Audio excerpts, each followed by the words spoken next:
C'est l'heure de la pause podcast. Quoi?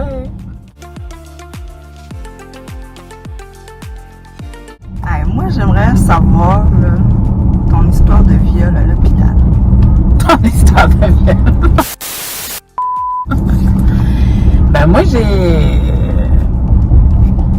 été à l'hôpital, j'ai été opérée dans le fond mon utérus.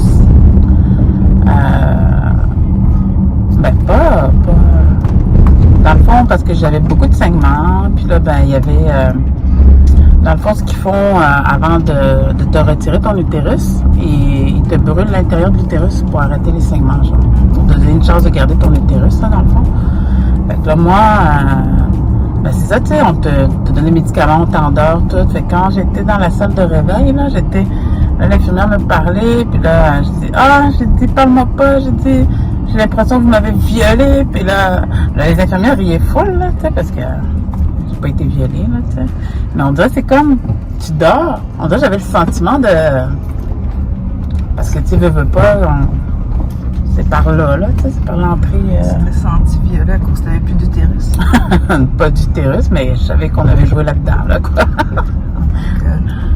Chris, man, on s'est fait couper la moitié de l'estomac. Moi, j'ai plus de vésicule biliaire. J'ai presque plus d'utérus. Non, mais j'ai pas de vésicule biliaire non plus. OK. Fait que là, s'il y en a qui nous spottaient pour marché noir, vendre nos organes, allez voir ailleurs. Allez voir ailleurs. On n'a plus rien, nous autres. Oh my God, Sophie. Mais j'aimerais ça que tu me racontes encore quand t'as tombé, là, ton pied. De A à Z. Ouais, de A à Z. OK. Bon, moi, je vais vous raconter la pire histoire de toute ma vie, la pire expérience. Puis là, c'est arrivé un 23 décembre, la fête à mon père. Puis là, moi, j'étais en train de... Tu sais, là, je disais que quand j'étais ado, je frôlais 300 livres. Mais on s'est entendu qu'à l'âge adulte, j'étais rendue à 400 livres. Fait que là, moi, j'ai eu la brillante idée de mettre mon bas sur une patte. Fait que là, j'étais pliée. Puis tellement que tout mon poids était juste sur une jambe, ça a fait... Oh! Ça a craqué par en arrière. Wow. Fait que là, moi, ma chambre était en bas dans ce temps-là. Puis là, je criais à mon père de venir en bas. Là, il me dit, c'est barré. Je dis, Chris, je m'en calisse, défonce la porte. Là, il défonce la porte. Là, il me voit par terre. Là, il me dit, qu'est-ce que tu fais là, Chris de folle? Je dis, si, je me suis cassé la jambe, appelle l'ambulance, nanana.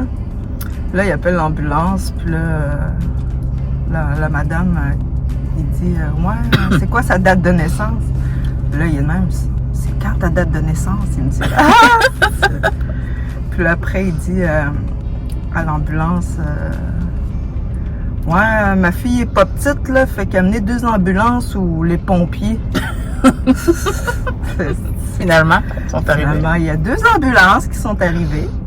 Il y avait 2 ambulancières, 2 ambulanciers. Puis là, vu que ma chambre était en bas, il a fallu qu'ils me transportent en haut dans une chaise dandique. Puis là, après 2 montées d'escalier, j'étais fatiguée raide. Là, il regarde mon père, parce que mon père, c'est un bonhomme. Là. Il aurait pu me soulever tout seul, genre. Puis là, il dit, l'ambulancier, monsieur, pouvez-vous nous aider, vous? Là, il dit, non, moi, je suis en congé, pas me péter le dos. Je veux pas me péter le dos. Pour ta fille. Ouais. Mais il sentait-tu que c'était grave? Ouais, puis là, il riait, il me regardait de même, là. Il regardait les ambulanciers souffrir leur vie. Puis là, genre, mon père, il tient tellement à sa job, il y a un autre shot avant que je me fasse scraper la vésicule biliaire. La première fois que j'ai pogné une crise de foie, je pensais que je faisais un infarctus.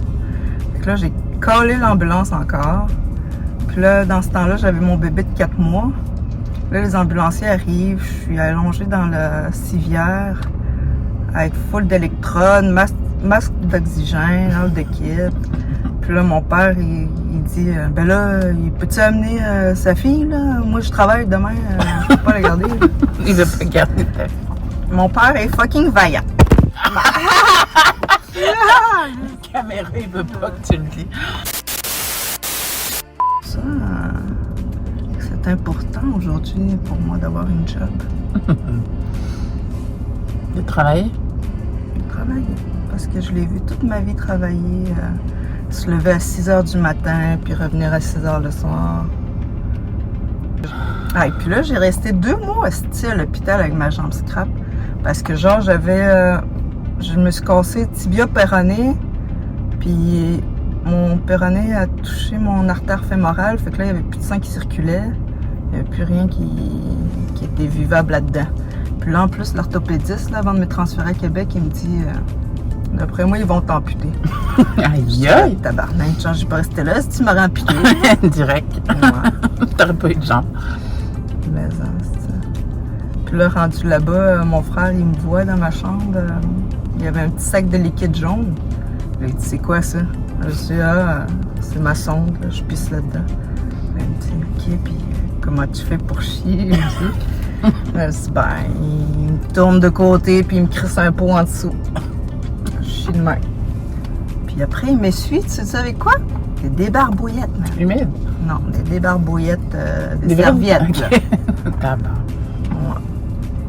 Fait que j'espère qu'eux autres qui travaillaient à buanderie dans ce temps-là, à cette île, étaient bien payés parce que c'était mon caca que tu l'avais. Imagine, ils font ça toute la journée. Bon, fait que c'était tout pour notre podcast pour l'instant. On vous revient une prochaine fois. Puis, Prochaine pause. au revoir. À bientôt.